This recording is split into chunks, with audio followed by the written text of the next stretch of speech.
My name is Isabella Moreno, and I'm 27 years old. At my parents' Sunday barbecue, the air smelled like lighter fluid and sweet corn, and everyone pretended we were a happy family. Connor arrived late, as usual, wearing a grin that said rules were for other people. On his arm was a stranger with a ring that caught the sun like a signal flare. "Third time's the charm," Dad shouted, already halfway to a champagne wire cage. Mom kissed the future Mrs. Connor like she'd birthed her herself. Neighbors clapped. An aunt I barely knew cried. I held a sweating glass of lemonade and thought about my venue deposit due next week, how I'd spent nights sketching eucalyptus runners and little jars for tea lights. The future was finally something I could point to. Blake found my hand and squeezed. "You okay?" he murmured, his mouth warm at my temple. Steady, the way he always is when the room tries to tilt. "I will be," I said. "I've been saying that my whole life." Connor tapped a spoon against a glass. "We're keeping it classy this time," he announced. Laughter. "Destination vows, live band, the works," he winked. "Go big or go home, right?" Mom's chandelier earring shook with her nods. Dad whispered something to her that made them both look pleased with themselves. I felt the cold slide down my spine before I knew why. I waited until the noise slipped into a softer hum, then stepped beside my parents at the grill, where Dad was burning burgers the way he always did when he wanted to look busy. "Hey," I said lightly. "Quick thing. The venue called about the deposit. I'll stop by tomorrow to pick up the wedding fund card?" Their faces rearranged, like clouds closing over the sun. "You know, Isa," Dad began, flipping a burger that didn't need flipping. "We had to use some of your fund for Connor's ceremony, timing and all." "Some?" I asked, though my body already knew the answer. It knew in my wrists, my throat, the way the world thinned around the edges. Mom wouldn't meet my eyes. "It's all gone," she said, every syllable an apology in theory and a verdict in practice. He needed it. After everything he's been through with those divorces. "Everything he's been through," I repeated, an echo with teeth. "My fund was promised to me. You both said, Grandma said—" "Grandma doesn't understand modern realities," Dad cut in, suddenly fascinated by the sesame seeds on a bun. "You're practical, Isabella. You'll figure it out." I felt the lemonade glass give a small, warning creak under my fingers. Behind me, someone whooped. A bottle popped. The sound was so bright and stupid I wanted to scream. Blake's hand found the small of my back. "We can talk about this elsewhere," he said, voice calm enough to cut through fog. Elsewhere turned out to be our couch at midnight. Lights off, the city's hush folding around us. I cried the way you cry when your body finally believes you're safe. Not delicate, not pretty, a tidal unspooling. Blake held me and didn't try to fix the shape of my pain. He just made space for it. "We'll have our wedding," he said when the worst of the storm passed.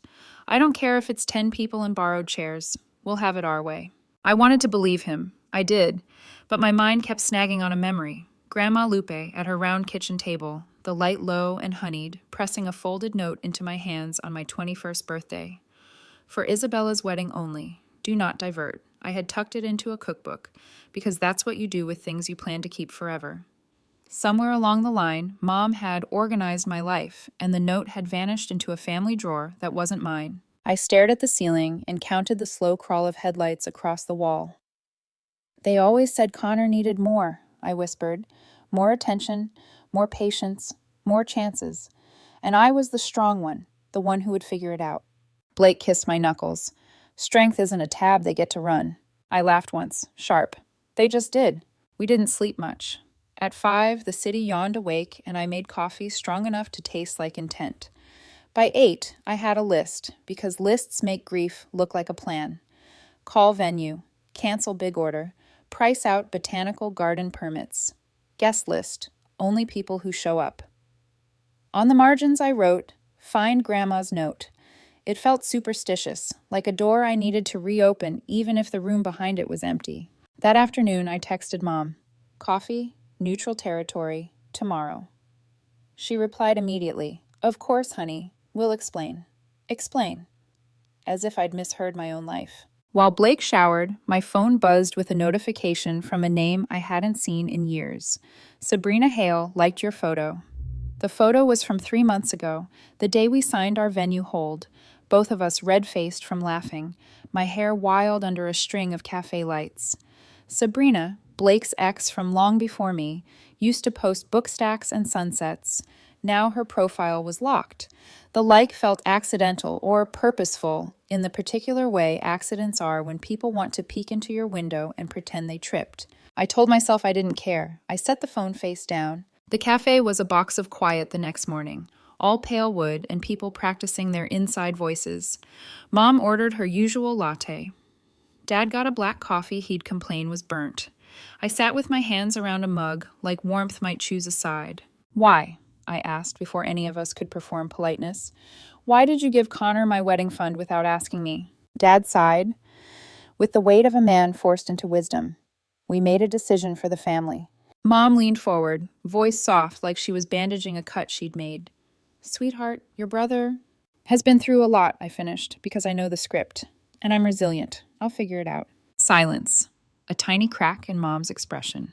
Dad went for logic. "We didn't think you'd be marrying so soon. After, well, he meant my first engagement, aborted 5 years ago, like a fire alarm that wouldn't stop screaming." "That's cruel," I said quietly, "and irrelevant." "Isabella," Mom whispered, looking around as if I'd raised my voice. "We can't have this confrontation in public." "Where should I schedule my disappointments in the future?" I asked, so as not to inconvenience anyone. Blake reached under the table and touched my knee. Grounding, present. I put the mug down and straightened the paper sleeve until it split. "Listen, you're not invited to the wedding." Mom blinked. Dad's jaw worked. "Don't be dramatic," he said. "I'm being clear," I replied. "Clarity feels like drama to people who prefer fog." They talked then about unity and sacrifice, about how families redistribute resources. They use the language of love to describe the mechanics of control. I let them speak until the words stacked high enough to cast a shadow, and then I stood.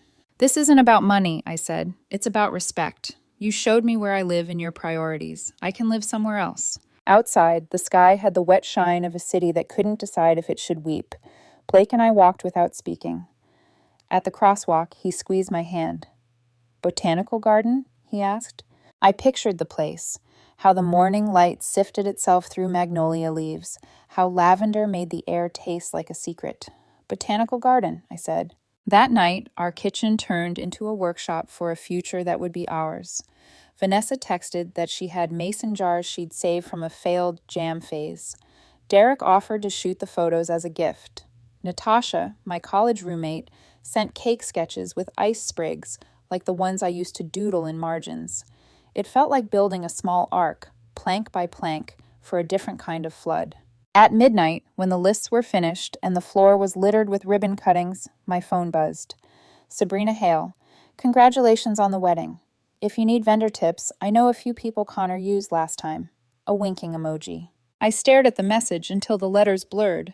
Blake glanced over my shoulder, sighed. "She and Connor met once at a party," he said. "She likes proximity to drama."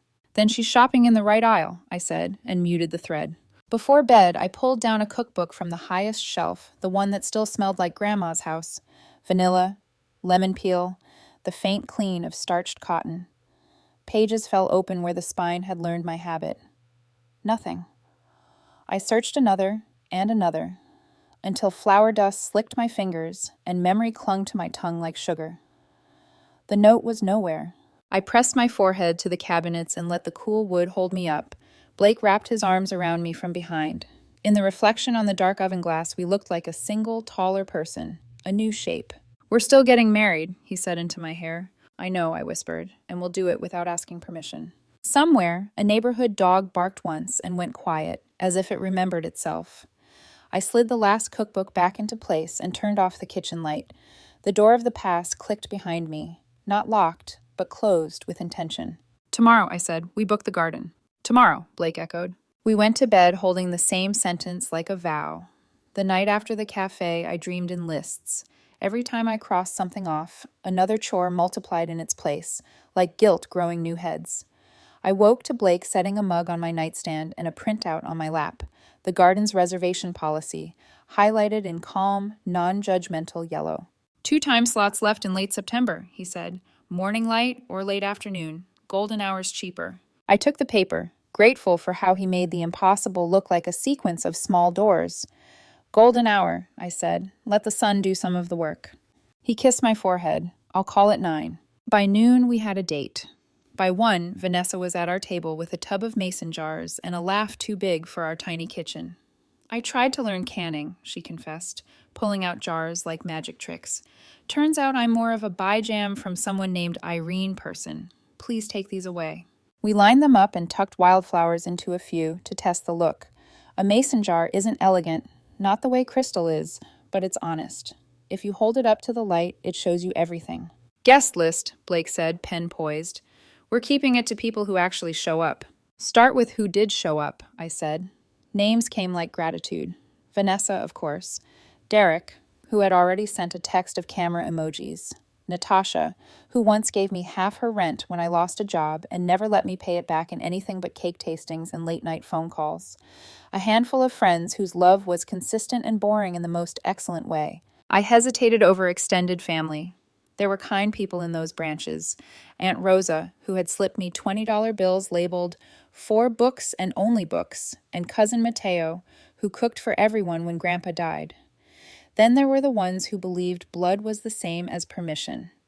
I circled names with a soft pencil and left the rest blank. I would not invite a fight to my vows. Around 3, I opened my laptop and typed an email to Mom with the subject line, boundaries. The word felt clinical and strong, like something you'd stack sandbags with. I wrote carefully, I love you. I am not a resource to be redistributed. I will not be hosting a debate about my choice. We are having a small ceremony with a small circle. I wish you well. Please respect this boundary. I didn't hit send. Not yet. Some words need to sit in a room for a while to see if they breathe the way you intended. Blake called the guitarist he loved from an open mic night.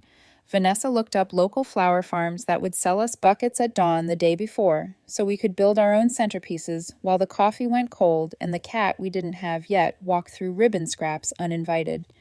When she left, our apartment looked like a hurricane of paper, and for once, I wasn't the thing that had been knocked down. At dusk, my phone buzzed with a new message from a private account. The profile photo was a stretch of coastline, the bio A quote about forgiveness. Sabrina Hale. Congratulations on booking the garden. It's lovely at that hour.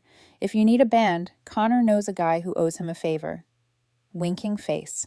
I stared at the message and felt 2 emotions at once. The petty urge to ask how she knew our time slot, and the larger, cleaner conviction that I didn't care. For years, my parents had taught me to treat small violations like weather, unpleasant but inevitable. Now I knew weather could be named. This felt like surveillance disguised as help. I muted her again and put the phone face down. The next day, I took Blake to the garden so we could remember what we were working toward when budgets and boundaries made everything feel like arithmetic. The place sat on the city's shoulder like a secret kept for polite company, but you could find wildness if you looked. Ferns breaking the line where the path pretended to be in charge. Clover insisting through the cracks. We walked the aisle we'd probably use, held hands under a magnolia so glossy it reflected our faces in the leaves. You don't have to be brave every minute, Blake said, as if he'd noticed the way I clenched my jaw when I looked at the spot where my father would not stand. I know. I looked at the arch, a simple wooden frame like a pair of hands ready to lift anything that wanted to grow. But I do want to be exact. We tested the path in different shoes. My flats, his ridiculous old dress shoes that squeaked like apologetic mice. We stood where the sun would be, turned our faces into its heat, and let the future soften our shoulders. I tried to imagine the wrong faces filling the seats and felt a shadow pass over. Then I pictured the actual faces, the friends who ask how you are and stay to hear the answer. The shadow moved on. At home, I opened Instagram to tag the garden in a story. Views ticked up, the usual friends, a few strangers who liked magnolia trees, and between them, familiar letters. Sabrina Hale, people watch. That's part of the bargain you make with joy. Someone will always stand at the window. I put my phone in the drawer, like a healthy adult for once, and went back to the budget. We trimmed numbers like hair, a little here, a little there, and suddenly the shape looked like us. We traded the 4-piece quartet for a talented guitarist who could make a single melody sound like 2. We rented plain chairs and decided we'd dress them with ribbon and rosemary. Vanessa claimed centerpiece duty with all the authority of a woman who once reupholstered her own sofa for fun. Derek sent a link to a gallery full of couples who looked like normal people, being unreasonably beautiful because they weren't pretending to be anything else. When I finally sent the boundaries email, my hands shook, but in a useful way, like the shiver before a race. The reply came within minutes. Mom, we will not be dictated to by our child. This disrespect is beneath you. Think of how this looks. Dad followed with a classic. Family is a system. Sometimes parts have to give for the whole to function. He added a postscript, almost tender. Don't do anything you'll regret. The threat in a cardigan. I closed the laptop and breathed into my ribs until they stopped feeling like a cage. Blake set a glass of water beside me and waited. He is good at waiting for me to choose my words. They're not coming, I said. There's nothing to renegotiate. Then we'll need more ribbon, he said, as if logistics were a love language. Maybe they are. That weekend, Natasha stopped by with a test cake, lemon and lavender with a hush of sugar on top. We cut it with a thrift store knife that had probably seen more honest celebrations than I ever had. We passed forks and opinions around the table like we were taking communion from the God of getting through it. How are you? Natasha asked when we were alone washing dishes, the water too hot on purpose. I'm sad, I said, and relieved and angry in an expensive way. In an expensive way? Like it costs energy just to carry it from room to room. She bumped my shoulder with hers. You can put it down sometimes, you know. After she left, the apartment felt humbly holy, like a place where work and care had happened in the same space at the same time. I thought about Grandma's note again, the one that felt like a promise and a prophecy. I searched 2 more boxes of my mother's old organization supplies we'd never bothered to return. In the bottom of a floral file folder, I found an empty plastic sleeve big enough for a postcard. On the tab, in Mom's tidy, looping script, Isa, wedding. The sleeve smelled faintly of lemon cleanser. Inside, a single paper clip and a hair, not mine. I sat on the floor and stared at it until the room stopped blurring. This was the part where the old me would have driven across town and asked for the truth nicely, like truth was a favor. I put the sleeve back where I'd found it and took a picture for myself. Sometimes evidence isn't for court, it's for your own brain. That night, as we wrote our vows, writing and then crossing out, because the simplest words are always the hardest to earn, my phone buzzed. Unknown number. Hey, Isa, this is Sabrina. I know we haven't talked in ages. Saw the garden pics. Connor's guy did lighting at a place nearby.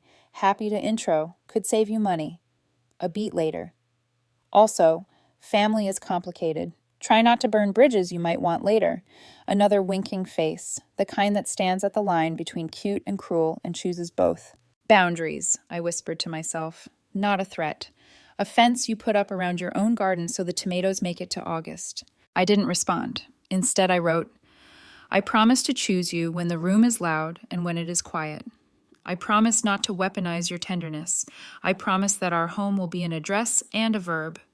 Blake looked up when I read it aloud, his eyes bright, the way they get when he's building something inside himself he plans to give away.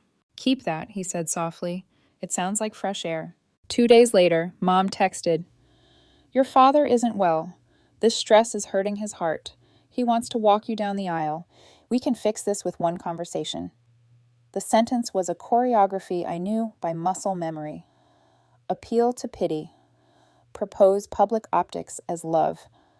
I said a quiet prayer for his actual health, held the phone steady, and typed. I hope he feels better. Our plans are set. Please respect my decision.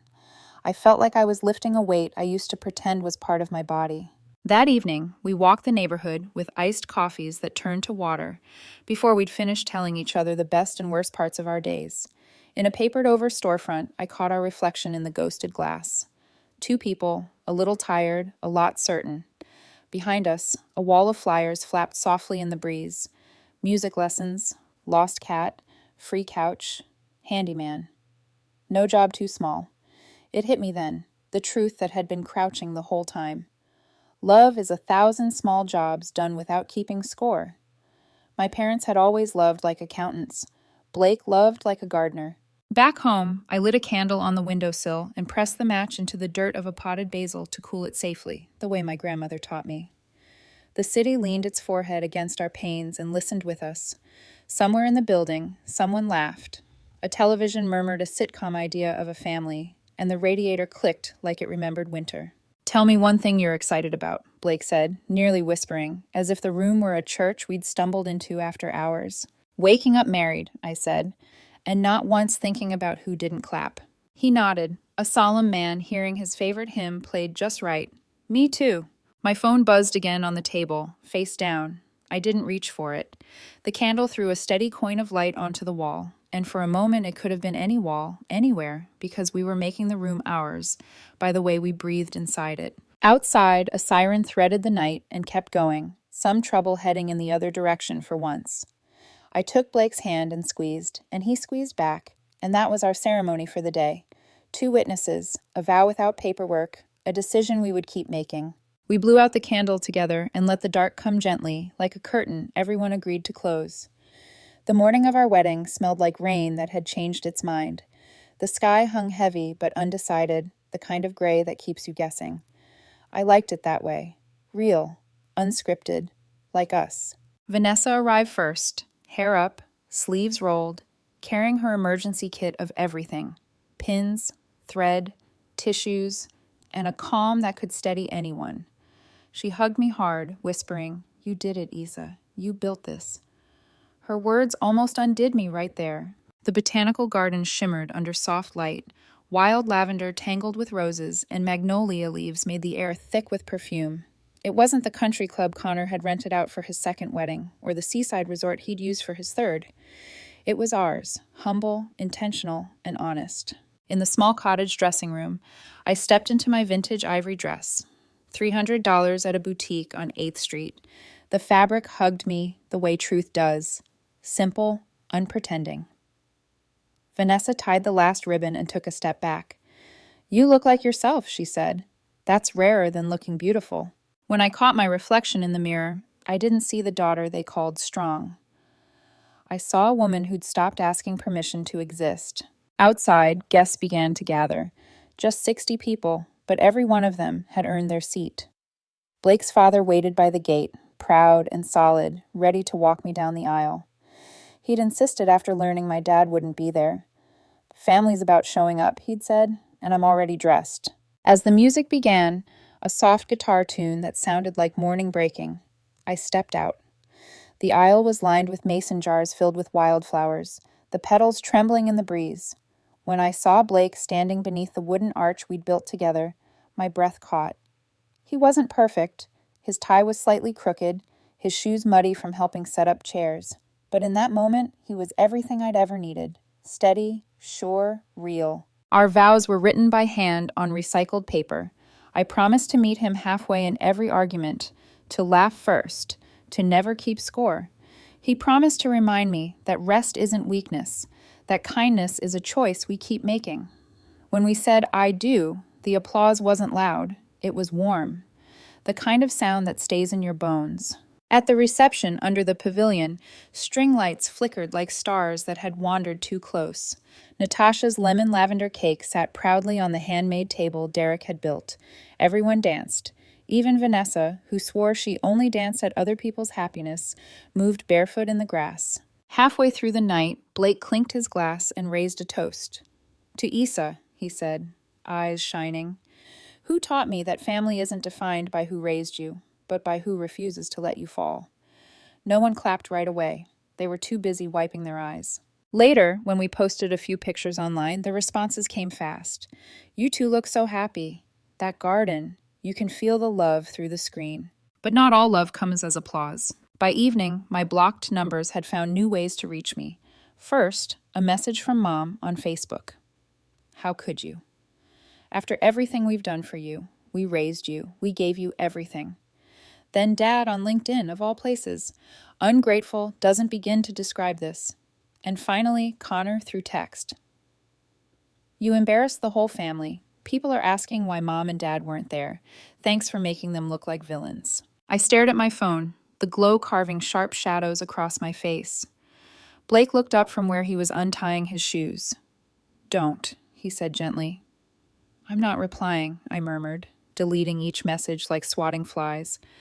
"I just wish they'd let us be." He smiled softly. "They won't, but that's why we left." We escaped the noise by driving out to the Cascade Mountains for a weekend.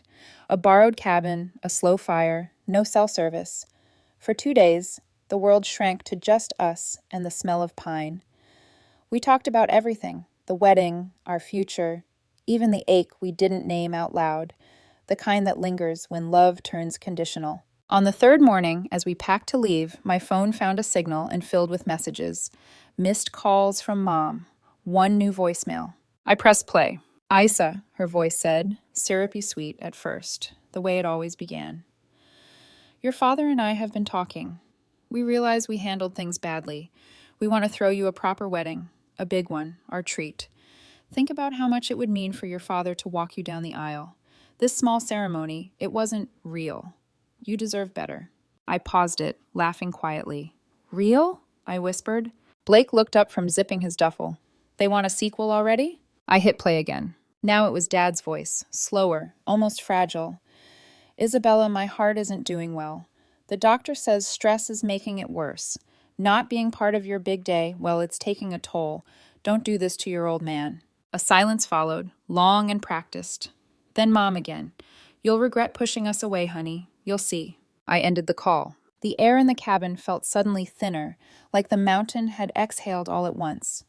This is the part where they try guilt, I said. They've used it my whole life. It used to work. Blake poured coffee into tin mugs. And now? Now I have receipts, I said, half smiling, emotional and otherwise. We drove home in silence, the road curving like a thought I hadn't finished. By the time we reached Portland, the rain had finally arrived, steady, unapologetic. The next few days blurred into one long argument I didn't participate in. Extended family weighed in through social media. Aunt Celia. Your mom is heartbroken. Cousin Marla. Family is forever, Isa. Don't let pride ruin love. And even a message from Connor's new fiancée, a woman I'd met for exactly 3 minutes at the barbecue. I know family can be hard. Forgive them. It's not worth losing your roots. My roots, I thought, were rotted long before I stopped watering them. Then came a final message from Sabrina Hale. Her tone was careful, almost rehearsed. Hey, Isa, I know this is awkward, but I was at your parents' last night. Connor invited me. They still keep your grandmother's old file boxes in the office, right? I think I saw something with your name on it. If it's important, maybe I can check? I read it 3 times. The same woman who had accidentally liked my photos, who kept orbiting the family like a curious ghost, was suddenly offering help. Before I could reply, she sent another message. Forget it. Probably nothing. Just thought I'd mention it. It was nothing and everything, because for the first time I realized someone else might know about Grandma Lupe's note. That night, I lay awake, listening to the rain drum the window. Blake was asleep beside me, steady as breath itself. I thought about how people justify taking from you in the name of love, how they dress control in the language of concern, and how sometimes the only way to honor where you came from is to walk the other direction. Outside, a branch scraped the glass, rhythmic and soft, like someone knocking politely from the past. In my mind, I saw Grandma's looping handwriting again. For Isabella's wedding only. Do not divert. I didn't know it yet, but that promise, stolen, hidden, and almost forgotten, was about to become proof. Proof that love can be written down. And proof that betrayal always leaves paper trails. 3 weeks after the wedding, peace arrived, disguised as paperwork. When I opened our mailbox that morning, the sun was sharp, the kind that makes the air hum. Inside sat a single cream envelope embossed with my parents' lawyer's address. For one wild second, I thought maybe it was an apology, or at least a truce dressed as formality, but the weight of the paper said otherwise. Too thick, too deliberate. I carried it inside, laid it on the table, and just stared. Blake looked up from his laptop. What's that? Probably another lecture with letterhead, I said, forcing a laugh. Still, my hands shook as I opened it. Inside was an invoice, 12 pages long. Each line was neat, typed merciless. Private school tuition, grades 9-12, $48,500, university expenses, textbooks, supplies, $7,320, car insurance, ages 16-22, $9,800, first apartment deposit, $1,200 loan. $200, August 2016, unpaid. And at the bottom, scrawled in my father's handwriting, total $127,439. Below that, a single note in blue ink. Since you've chosen to exclude us from your life and show such disrespect for our family, we believe it's only fair that you assume these costs. Payment plans available upon request. For a heartbeat, I thought it had to be a joke. Then I saw the signature, Raphael and Lydia Moreno. Blake came to stand behind me, reading over my shoulder. His breath caught halfway through the total. "You're kidding me," he said softly. "Is this even legal?" "It's not," I said, voice calm in that dangerous, final way calm gets. "It's manipulation, their favorite language." I didn't cry. Not this time. I'd already learned that tears were just contracts they expected me to sign in silence. Instead, I took a photo of the entire thing, every cruel decimal, and sent it to the few family members who still spoke to me. No explanation, no caption, just proof. Then I ripped the papers in half, then quarters, then eighths. By the time I was done, the kitchen floor looked like confetti from a ruined parade. That night, I sat at my desk and started drafting an email. It wasn't angry. Anger was too loud, too generous. It was precise. Subject, closure. Mom, Dad, I've spent my entire life trying to be the version of a daughter you could love without conditions. I understand now that version never existed for you. You didn't just take money, you took trust. And every time you justified it, you taught me that love is something I have to earn by staying small. I'm not small anymore. Your decision to weaponize my upbringing as debt is unforgivable. It's not just hurtful, it's calculated. I need peace, and I'm choosing it. Do not contact me again. Isabella. I reread it 5 times, trimmed every soft edge, then hit send. The silence that followed felt like oxygen after years underwater. For a while, it stayed quiet. Then came the knock. Saturday morning. I was still in pajamas, hair wet, coffee half finished. Blake opened the door before I could stop him. Mom and Dad stood there, older, smaller somehow. Dad's face was drawn, the same one he used when he wanted sympathy instead of consequence. Mom clutched her purse like it was a shield. "Issa," she said, voice trembling between guilt and indignation. "Please, we need to talk." I stepped into the doorway, blocking their path. "There's nothing left to discuss." Dad frowned. "We're still your parents." "And I'm still your daughter," I said. "But that doesn't mean you get to hurt me indefinitely." Mom reached out, tears welling fast, always fast. "We made mistakes." "No," I interrupted. "You made decisions, repeatedly, and now you're living with them." Dad's voice hardened. "You can't just erase us." "I gave you every chance to stay," I said. Respectfully, kindly, you refused every one. Behind me, Blake's presence was steady, a silent wall of warmth. For a moment, I thought Dad might push past me anyway, but something in my face must have told him the era of obedience was over. They left without another word. When their car disappeared down the street, I leaned against the door and exhaled. It wasn't relief exactly, more like the ache of muscles finally unbound. 2 days later, my phone buzzed with an unknown number, a text. "Sabrina Hale. Isa, I don't mean to intrude, but I think you should see this. Found it in Connor's folder when I dropped by last night." Attached was a photo, a scanned handwritten note in faded ink.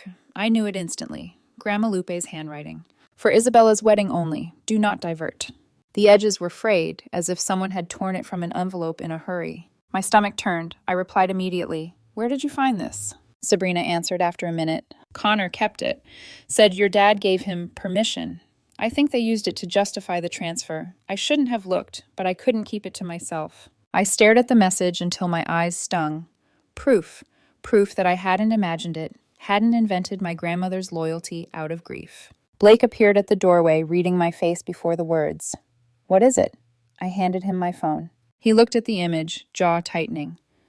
"They took something sacred and turned it into a receipt." I nodded. "But now I have this, and I'm done hiding." That night, I wrote a final message, not to my parents, but to a handful of relatives. I attached Grandma's note and the invoice. "I'm not asking anyone to pick sides. I'm just showing you the truth." No commentary, no defense. Within hours, replies trickled in. Some shocked, some apologetic. Aunt Rosa simply wrote, "Lupe would be proud of you for standing tall." I didn't respond. I just saved that one. Later, while Blake slept, I stood by the window, phone glowing in my hand, staring out at the dark street. The rain had stopped, but everything still glistened, fresh and washed clean, the kind of quiet that comes after a storm, when you realize the wreckage is gone, and so is the noise. I didn't want revenge anymore, just distance, and maybe a future that didn't begin with an apology. I opened the photo again, tracing Grandma's handwriting on the screen. It looked like a blessing she'd written decades early for a day she wouldn't see, and maybe for strength I hadn't yet learned I'd need. The house felt weightless, and for the first time in my life, I didn't feel small. Silence has a sound if you listen long enough. For me, it was the hum of our refrigerator, the quiet creak of Blake's desk chair, the slow rhythm of ordinary life. After the last confrontation, weeks passed without a single call, message, or knock on our door. The absence felt strange at first, like stepping off a boat and realizing the ground no longer moves beneath you. But slowly, that stillness became peace. Blake and I repainted the apartment. He chose sage green for the bedroom. I chose deep blue for the living room. We laughed over pizza on the tarp between coats, flecks of paint dotting our faces like constellations. It wasn't glamorous, but it was ours, finally ours. We adopted a rescue cat we named Pepper. He had one torn ear, a grumpy face, and a heart that thawed fast once he decided we were safe. When he curled up between us at night, I sometimes whispered, "You made it out too," and he purred like agreement. We started building small rituals: Friday dinners with friends, Saturday hikes in the Columbia River Gorge, Sunday mornings with coffee and crossword puzzles instead of family guilt. We were reclaiming the life we wanted, one quiet choice at a time. I posted less on social media. When I did, the photos were simple: our garden balcony full of herbs, the first snowfall on the window, Pepper sleeping in the laundry basket. No big declarations, no hidden messages, just proof that peace doesn't need to perform. Still, whispers traveled back through extended family. I heard from Aunt Rosa that my parents were telling their version. In it, I was the cold daughter who'd turned her back on everything they'd sacrificed. They framed the wedding as a rebellious stunt, the invoice as a misunderstood accounting joke. I let them talk, because the truth didn't need defense. It already existed in my inbox, in Grandma Lupe's handwriting, in the calm of a home that finally felt like mine. One afternoon, Aunt Rosa called. She hesitated before saying, "Your mother showed me that note you sent, the one from Lupe. She looked undone." I said nothing. "She's been trying to spin it," Aunt Rosa continued, "but everyone knows now. Even your uncle admitted it was wrong." "Then let them live with that truth," I said gently. That's all I ever wanted. After we hung up, I stood at the balcony watching the sunlight scatter across the rooftops. The city was alive, chaotic, beautiful. Like me, finally uncontained. That evening, Blake cooked dinner, roasted vegetables and salmon with lemon butter. We ate on the balcony as the sky bruised into gold and violet. He looked at me the way he always did when something inside me had shifted. "Do you ever regret it?" he asked quietly. "Cutting them off." I thought about it, really thought about it. The birthdays I'd skip, the holidays that would go on without me, the younger cousins who might grow up hearing only their side, the ache of a door I had chosen to close. "No," I said finally, "because it led me here, to a life that feels like mine. I didn't lose a family, I just stopped mistaking pain for love." Blake smiled softly, reached across the table, and took my hand. Then I'd say we're right where we're supposed to be. Later that night, I opened the small wooden box I kept on my desk. Inside were 3 things: a pressed sprig of lavender from our wedding bouquet, a photo of Grandma Lupe smiling in her apron, and the printed copy of her note, "For Isabella's wedding only. Do not divert." I placed the lavender between the note's folds and closed the box. It wasn't revenge, it was remembrance, a promise honored, even if belatedly. Sometimes I still think about my parents, not with hate, but with distance. I hope they find peace in their version of the story, the one that lets them sleep at night. As for me, I've learned that forgiveness doesn't always mean reconnection. Sometimes it's just the decision to stop carrying what isn't yours. Months later, Blake and I drove down the California coast. We stopped at small towns, walked barefoot on beaches, ate fish tacos at roadside diners. At a quiet overlook near Big Sur, he pulled me close and whispered, "This feels like forever." And it did. Not the cinematic forever where everything stays perfect, but the real one, where you keep choosing each other, even when the world is loud. As the waves crashed below, I realized something simple yet complete. I didn't need to win the war to have peace. I just had to stop showing up to battles that weren't mine anymore. So this is my story, my confession, and my clarity. Family can be love, or it can be loyalty disguised as obligation. Either way, you get to decide which one you'll live by. To anyone listening, you don't owe anyone your peace just because they share your blood, and you don't have to stay small to be loved. Sometimes walking away is the loudest, truest "I love you" you'll ever say to yourself.